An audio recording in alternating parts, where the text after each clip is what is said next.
It is the failure of the government. ఈ నీటి నిర్వహణ సరిగా చేయడంలో ఈ ప్రభుత్వం పూర్తిగా వైఫల్యం చెందింది. ఈ ప్రభుత్వ వైఫల్యం వల్లనే ఇలా రాష్ట్రంలో పంటలు ఎండిపోతా ఉన్నాయి. Thank you.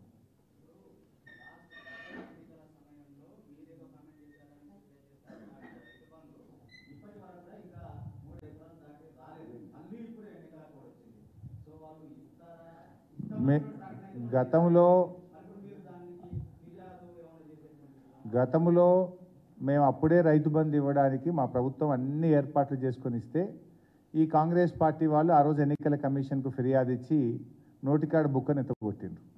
ఆ రోజు నుంచి ఇవాళ అధికారంలోకి వచ్చి 4 నెలలైనా ఇంకా ఇప్పటికీ రైతు బంధు రాలేదు.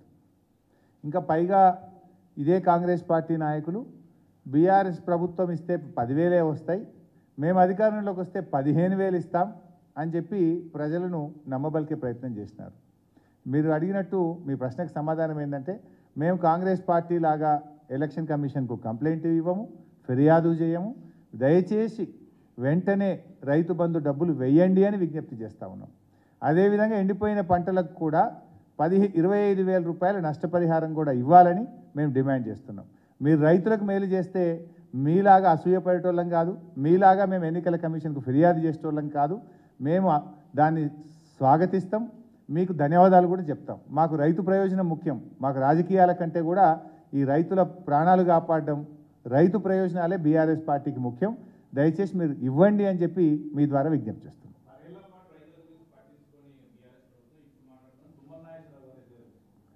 పైసా మీరు నేను ఏం మాట్లాడుకున్నా క్షేత్రంలో ఉన్న రైతుకైతే తెలుసు కదనే.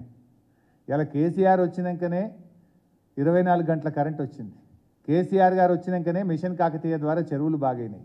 కేసీఆర్ గారు వచ్చినాకనే ఈ దేశంలో నేరు